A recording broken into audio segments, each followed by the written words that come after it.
Good morning.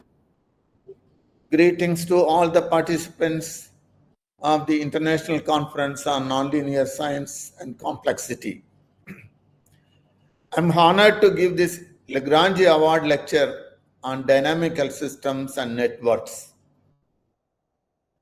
I wish to thank Professor Miguel San Juan and the other award committee members for bestowing upon me this honor.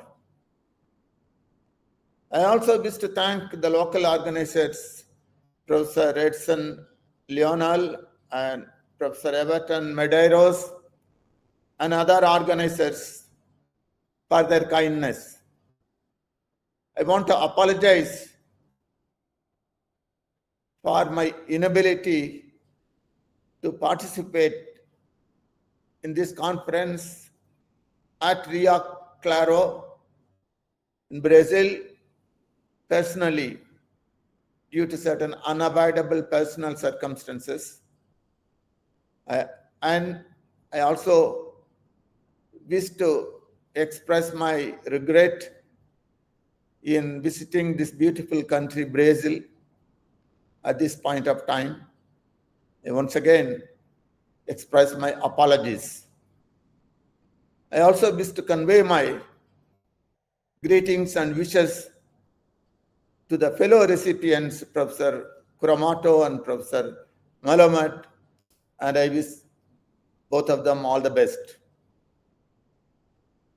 Now, in this talk on dynamical systems and networks, I essentially wish to present an overview of the relationship between dynamical systems and networks, and wish to point out the kind of work that we have been pursuing at Bharatidasan University, Tiruchirappalli in South India, in my group, over the past 4 or 5 decades. Very briefly. So the plan of my talk is, after a brief introduction,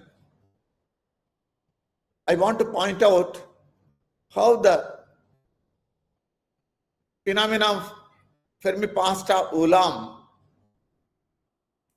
and the Fermi-Pasta-Ulam lattice, FPU lattice, led to the notion of solitons and integrability in nonlinear dynamical systems. That is one aspect of nonlinearity. The other aspect is bifurcation and ensuing chaos in coupled nonlinear oscillators, leading to different collective dynamical states. And then I will move on to the consideration of neuronal dynamics and the associated networks, and in recent times, how this study leads to different kinds of machine learning, artificial intelligence. Finally, in the last part of my lecture, I would like to point out how nonlinear electronic circuits play a very crucial role in understanding nonlinear dynamics. Then before concluding my talk, I'm sure all the audience in this conference are aware of the study of Fermi-Pasta-Ulam in the early 1950s. At the end of World War II, at the Los Alamos National Laboratory, they have carried out on the dynamics of a chain of weakly coupled nonlinear oscillators. For example, as in this figure, considering the dynamics of n mass points of equal mass connected through nearest neighbor coupling, nearest neighbor interaction, described by the Newton's equation of motion for the displacement of the ith particle, for example, the corresponding Newton's equation of motion is md square yi by dt square equal to the force between the ith particle and I plus 1th particle, f of yi plus 1 minus yi, and ith and I minus 1th particle minus of f of yi minus yi minus 1 for the n particle dynamical system. And from certain basic considerations, Fermi and co-workers took up the case of n equal to 32, 64, 128, and so on, powers of 2 for certain reasons. And they considered typically three typical nonlinearities. The first one is quadratic nonlinearity, the linear force ky, k is the force constant, and y is the mutual displacement, plus quadratic term alpha y square in this force term. And then cubic nonlinearity, cubic term ky plus beta y cube. And then broken nonlinearity, piecewise nonlinearity, which is again a nonlinear force, typical nonlinear force. So these three kinds of nonlinearity, they analyzed the dynamics of the system corresponding to this set of dynamical equations. And then the results they registered in the form of this famous FPU energy sharing diagram for the basic normal modes underlying this dynamical system. So, for example, what is plotted here is the energy of the individual modes, E1, the energy E1, E2, etc., En, for the individual modes as a function of time. So, from the basic theorems of statistical mechanics, it's expected that as time progresses, starting from an initial energy distribution, for example, typically they give the most of the energy to the lowest energy mode, n equal to 1, E1. So this is the plot of E1, and then at t equal to 0, the energy of the other modes are practically 0. So very little energy is given to the other modes. So this is the initial condition of this dynamical system, and you allow the system to evolve, and by integrating this set of equations, coupled nonlinear differential equations, and you try to identify how the basic normal modes get energy. So you see, as expected on the basis of equipartition theorem in statistical mechanics, the first mode loses energy, second mode gains, third mode gains, etc. As expected, there is energy sharing. But then, very surprisingly, if you wait for sufficiently long time, the characteristic recurrence time, you find the first mode gets back all the energies, and the other modes lose their energy. Almost the initial state recurs, and this keeps on occurring even with modern days with supercomputers. Even you integrate for any amount of time, this kind of recurrence of initial states keep on occurring, and this is the famous Fermi-Pasta-Ulam recurrence phenomena. And this has led to the question that whether there is something wrong with this basic laws of statistical mechanics and so on. And so in the early 1960s, there were lots of discussion on these aspects. And to understand what is going on in this Fermi-Pasta-Ulam anharmonic lattice, the energy distribution, the energy sharing in this anharmonic lattice. And one approach was taken up by Martin Kruskal and his co-workers, particularly Norman Zabriskie, in the 1960s, beginning of 1960s at Princeton Plasma Physics Lab, through an asymptotic analysis by expanding the nearest neighbors in terms of the lattice parameters A.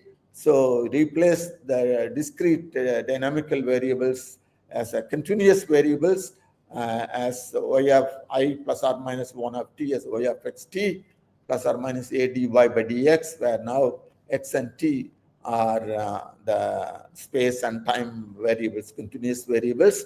And by introducing this kind of asymptotic expressions into the dynamical equations, then you end up with this kind of nonlinear fourth order nonlinear partial differential equation at certain limits.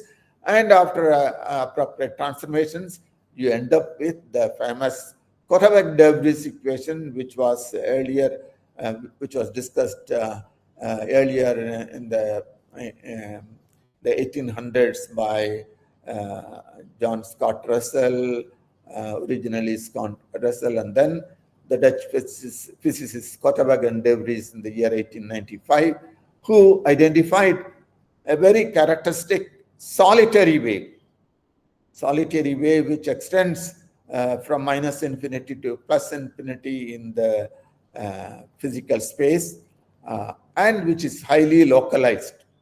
So contrary to the standard progressive wave, sine or cosine waves, infinite number of waves, you have the novel phenomena of isolated solitary waves occurring.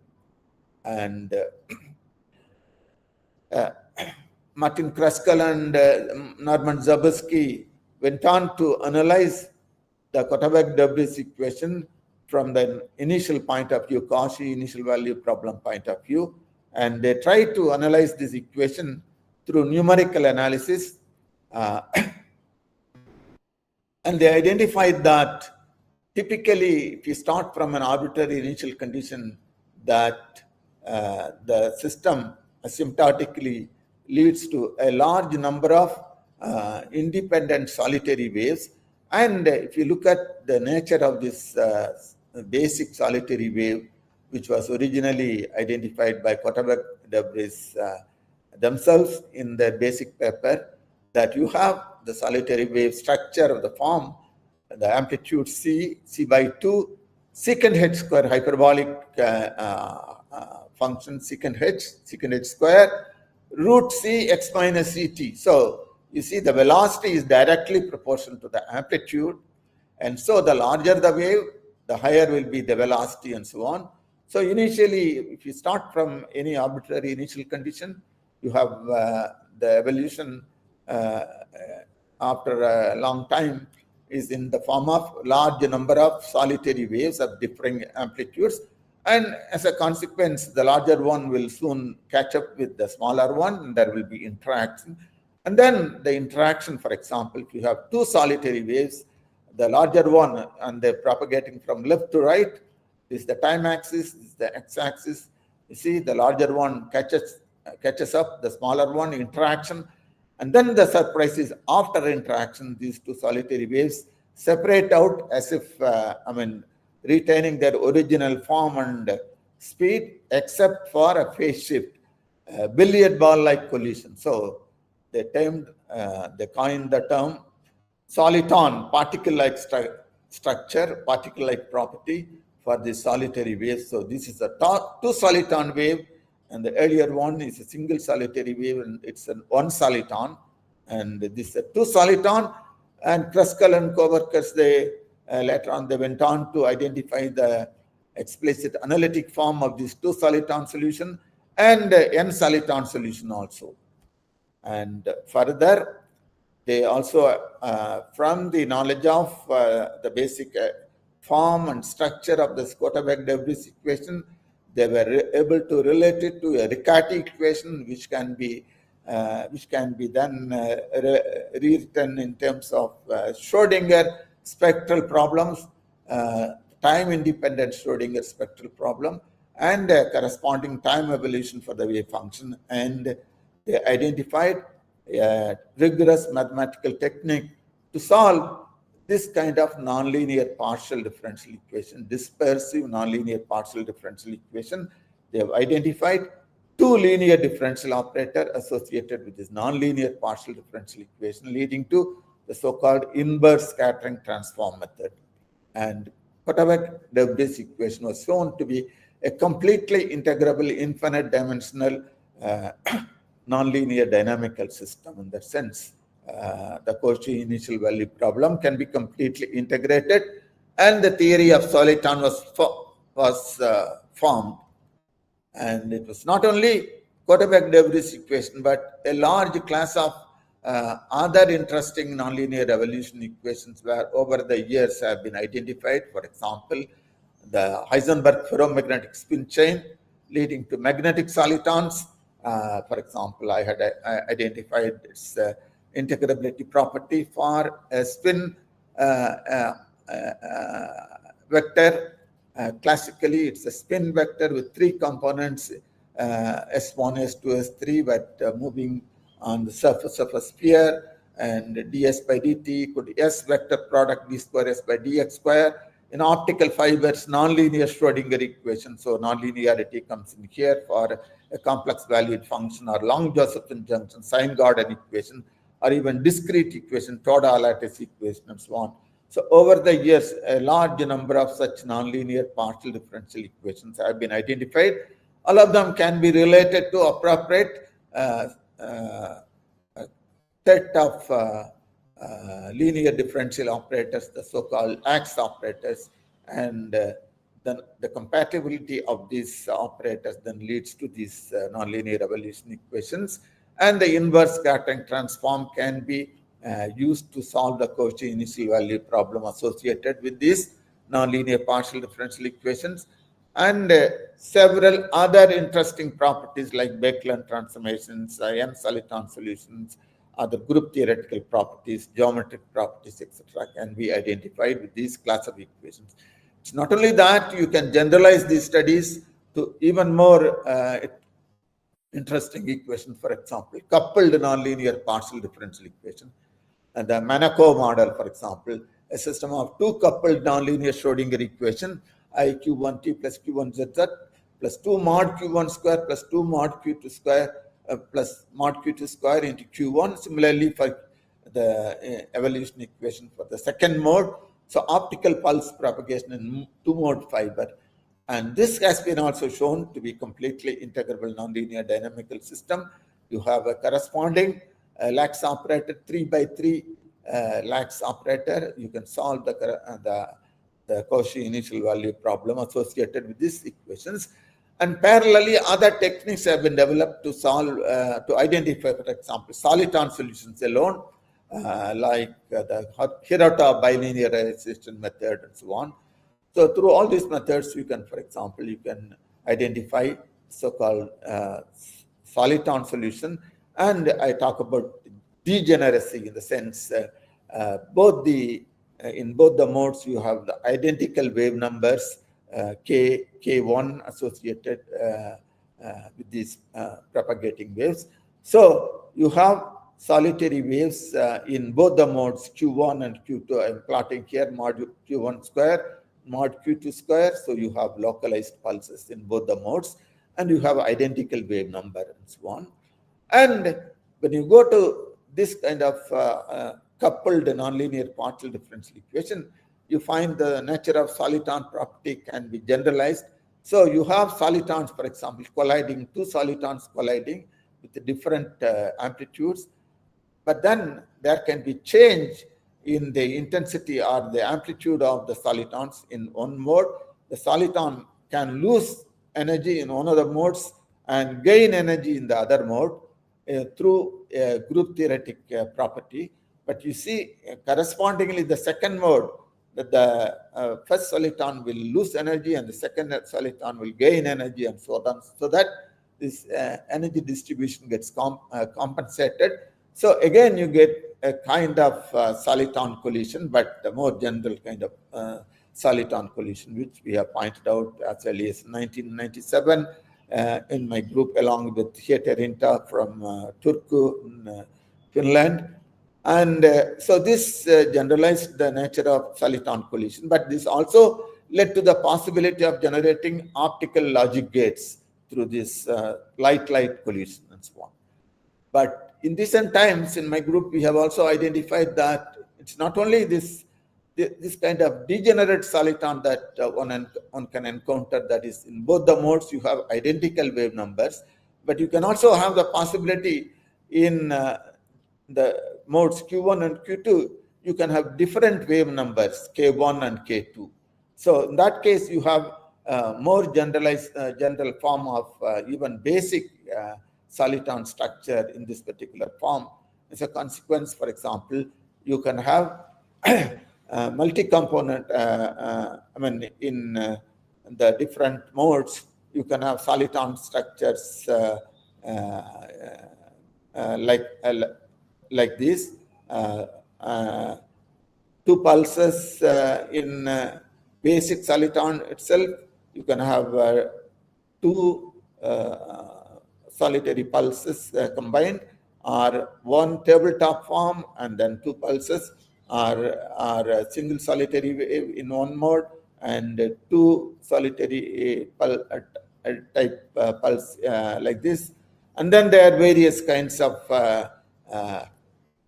soliton collision dynamics of non-degenerate solitons you can identify. So all these properties we have very recently identified, for example, in this paper in Physical Review Letters. And now very recently we have also identified that when the soliton numbers in these two different pulse modes approach each other, then you have vector soliton molecules, bound state structures can emerge. So, for example, I have pointed out a symmetric doublet soliton molecule, and under the symmetric and an asymmetric fundamental soliton molecule structures can emerge. Very recently, we have pointed out these fascinating structures and their interactions, different kinds of interactions, and so on. So, the study of these kind of soliton molecules and their underlying properties are fascinating topics of further study in these things, which all came from starting from the study of anharmonic wave propagation in anharmonic lattice and the Fermi-Pasta-Ulam phenomena. Then you can generalize these studies to higher dimensions like KP equations. You can look for the standard wave solutions, solitary wave solutions, but then localized solutions, lump solutions, algebraically decaying solutions, or Dromayon solutions, exponentially decaying solutions in higher dimensions, and so on. Then you can also look for rogue wave type solutions, which solutions where localized structures suddenly appear and disappear, and you have analytic form of these soliton rogue wave structures and their various generalized forms, etc. you can identify. So the study of the soliton and associated structures are fascinating. Further, fascinating topics. Further studies are being carried out in different directions. So that is one aspect of the consequence of dynamics emerging from the Fermi-Pasta-Ulam type lattice structures. The completely opposite point of view is the study of bifurcations and chaos. Again, starting in the mid-1960s, Edward Lorenz from MIT Atmospheric Physics Laboratory, a basic model for weather dynamics in the form of three coupled first order nonlinear differential equations, as all of the audience, all of us are familiar about this basic Lorentz equation as a simple structure to study the wave, the weather dynamics properties. So the nonlinearity comes in from the terms x in the second equation, for example, y dot equal to minus xz and z dot equal to xy. So nonlinearity comes in here. If that term is absent, then it's a simple system of first order coupled equations, which you can easily integrate. But the presence of this nonlinear term leads to very many interesting properties, as you know, that the chaotic attractors and which the time series, for example, the time evolution of the dynamical variable, for example, y is bounded but aperiodic. So it's not it's not repeating itself at any point of time as a point of time. And then when you plot x, y, z in the three-dimensional space and project it, and you have very complex structure which exhibits very sensitive dependence on initial conditions. So as I have plotted here, two curves, the red one, blue ones, starting from a very, very close nearby initial conditions. So where you can't separate in this figure, you can't really distinguish the two initial conditions, but they are extremely close together, and you allow the system to evolve corresponding to these two initial conditions. So as time evolves, you see that after a finite time, there is a slight deviation from the two trajectories, but then since the system is bounded, it has to come back. But after a certain characteristic time, these two evolutions separate out, and the separation can become as large as the system size itself, and this keeps on recurring. And in an average sense, there is an exponential deviation due to the difference in the initial condition, though it's extremely small. And the consequence, for example, for the weather is obvious, that very small deviations can lead to very large deviations. So the evolution becomes intrinsically uncertain. So that is the nature of sensitive dependence on initial conditions, complexity, chaos emerging. Over the years, many such oscillators have been identified to exhibit nonlinearity. So typically, for example, even second order oscillator equation, but with damping and forcing, for example. Typically, the Duffing oscillator, the driven van der Pol oscillator, Duffing van der Pol oscillator, for example, the Matthews-Lakshmanan oscillator, non-polynomial oscillator with damping and forcing. Very recently, we have identified generalized Linear type oscillator with forcing. So you have just a cubic forcing, gamma x plus beta x cube. Then you have a position dependent damping, alpha x dot, and a forcing. So this equation also, all these equations exhibit typical period doubling bifurcations, and then leading to chaos and then complexity and various types of windows and other kinds of bifurcations emerging, which you can characterize in terms of the Lyapunov exponents. So whenever you have periodic or regular motion, you have Lyapunov exponent negative or up to zero, it can come. But then when you have chaotic behavior, then the system is represented by positive Lyapunov exponent. So various characterizations can be identified. Even simple dynamical systems, for example, you can consider like Stewart-Landau oscillators for complex valued entities that you have two real and imaginary parts, and you have the characteristic frequency omega and the nonlinear coupling mod z square z coming in. Then if you consider this oscillator typically exhibits limit cycle oscillations. Then you can consider networks of such Stewart-Landau oscillator, and then try to identify what kind of collective dynamical systems these oscillators or dynamical systems can exhibit under different kinds of couplings, for example. So you can have symmetric coupling, you can have asymmetric coupling, and you can have further complicated interactions and so on.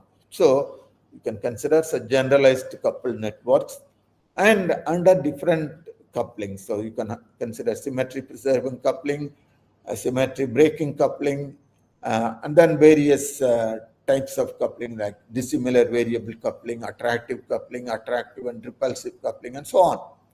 And you can also consider various coupling topology, for example, local coupling in a periodic way, in a circle, or global coupling, or non-local coupling in the sense each node, each oscillator is connected to finite number of nearby oscillators, so represented in terms of the total, the number of connections divided by total number of oscillators. So you can talk of coupling strength and so on. So you can consider these networks of Stewart-Landau oscillators under these different coupling topologies under different types of coupling. And then you can ask for what kind of collective dynamical interactions can occur. So you can also consider even more general networks like multiplex networks of different layers, or time-sliced networks, or simplicial complex networks, or network of networks, and so on. So many different kinds of such networks can be considered. And you can classify the kind of collective dynamical states that these systems can exhibit. So for example, typically systems can exhibit desynchronous states. So each oscillator evolving independent of other oscillators. So desynchronous states. Then several kinds of synchronized states, collective dynamical states you can identify. In-phase synchronization, out-of-phase synchronization. Then few oscillators locally synchronized, and then global synchronized, local cluster synchronization, global cluster synchronization. So different kinds of synchronization states you can identify. So in our group, we have, and in other groups, people have studied different oscillators and the different couplings, and they have been classified. Then you can identify cluster states, amplitude cluster, frequency clusters, and then very interestingly, chimera states, where you have a large number of oscillators in which few oscillators evolve in phase, and few oscillators are synchronized, other oscillators are desynchronized, and so on. There could be in amplitudes such behavior can exist in frequencies and in phases. Then you can have imperfect breathing chimeras and chimera-like states and so on. So many such chimera states can occur in typically depending on the strength of coupling and the nature of the interaction and so on. And then many kinds of steady states can also be in these networks can be identified, like amplitude death, oscillation death, chimera death, and so on and so forth. Then traveling wave states and extreme events. So in recent times, sudden explosion of the amplitudes in these oscillators, etc., solitary states, etc., they have been identified. For example, typically, I am considering 100 Stewart-Landau oscillators coupled through different kinds of couplings. So you can have, for example, synchronized state. I have color coded. So same colors then corresponds to same type of dynamical state. So you have synchronized states changing periodically over time, and then chimera states, amplitudes, for example. Large number of oscillators have the same kind of amplitude, but then suddenly a set of oscillators having different amplitudes and so on. And then again, same amplitude. So this is a typical chimera states. So this is incoherent or desynchronized states where you find the 100 oscillators, each of the oscillators behaving in a different manner. These are cluster states, and then oscillation death states, the multi-chimera states. This is single chimera, and this is the multi-chimeras, chimera death states, phase chimera, traveling states, and so on. So you can identify them. You can classify them in parameters. You have different parameters in this system. So coupling parameters, so epsilon, kappa, and so on, epsilon c, the frequency, the coupling strength, etc. So you can plot these different kinds of collective dynamical states, for example, in this two-parameter phase diagram. So you have synchronized states, you have frequency chimeras, FC, amplitude chimeras through different colors, and then C is chimera, and so on, desynchronous states, and so on. And then you can also characterize these states by defining quantities in terms of what is the appropriate synchronization defining parameters strength of incoherence and so on. Through statistical measures, you can define and classify these states. So thus, collective dynamical states in networks can be classified in different ways. So that is one way of studying the dynamics associated with networks. And then from this study of networks, I move on to the connection to artificial intelligence. So let us consider the dynamics of, excuse me.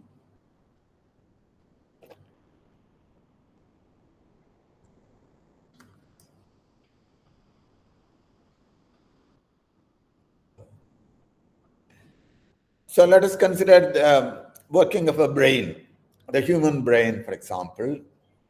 So you have the human structure, the brain, and you take the slice of that, and then you go to smaller and smaller entities, and then you find this brain corresponds to a complex network of basic entities, namely the neuron.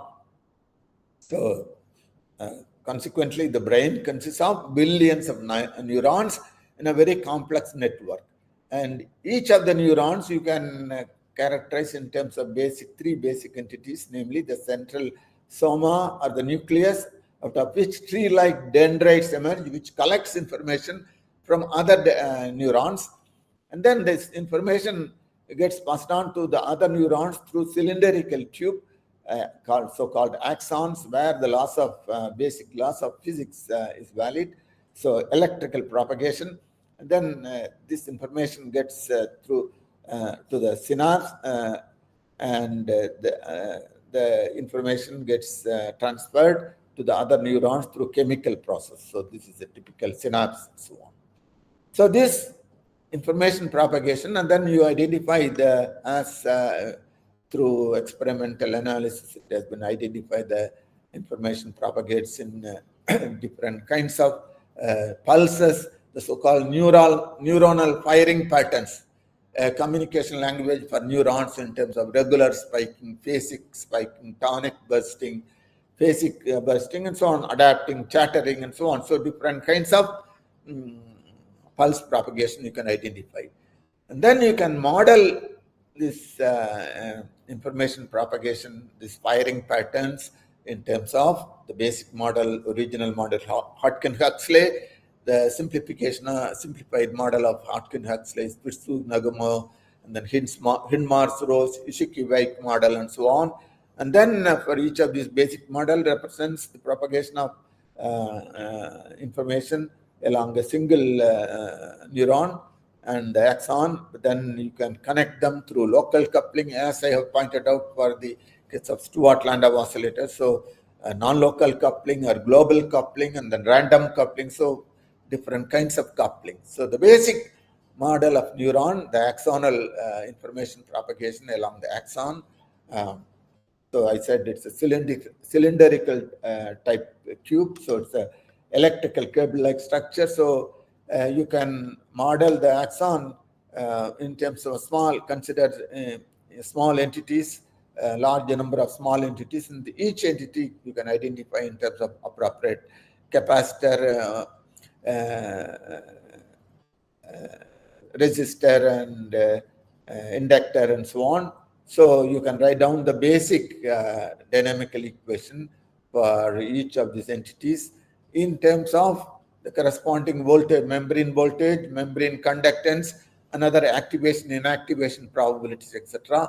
In terms of this kind of basic equations, the Hodgkin-Huxley equations, where the nonlinearity is given in terms of complicated functions. So you have a system of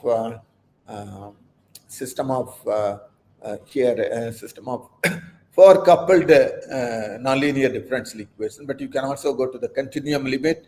Then you can have a partial differential equation for the entire the wave propagation along the axon. So the simplified version is the ordinary differential equation, and you can simplify this further. The Fitzhugh-Nagumo equations, a basic excitatory variable, inhibitory variable U and V, or Hinmar's-Roshan equation, the system of three coupled differential equations, or Ishikawa's equation, the system of two coupled evolution equations for these excitatory and inhibitory variables.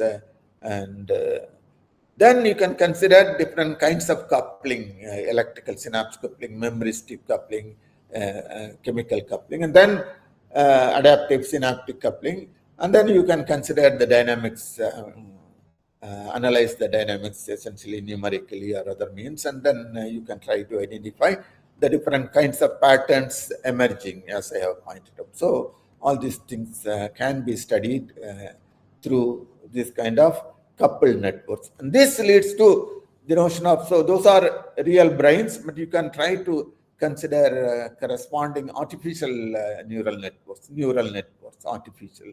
So through machine learning process, so essentially the working of a brain of a neuron entities, you have an input, and this input is connected to a number of nodes through weighted functions, activation functions, and then a nonlinear function, and then through appropriate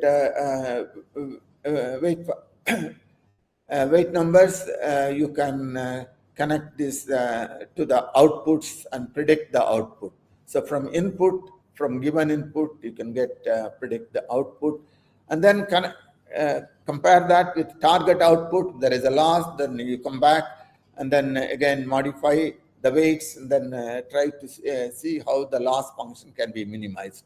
So this is the kind of machine learning that you can adopt, and then you can go forward to predict from new data, from a given set of new data, different kinds of classifications like k-means clustering, random forest, convolution neural network, and chaos net, and so on, pattern recognition, associative memory, and then sequence of tasks, etc. you can identify. So classification algorithms you can develop, associated memory and retrieval you can develop through this artificial neural network, and sequence prediction algorithms can be identified.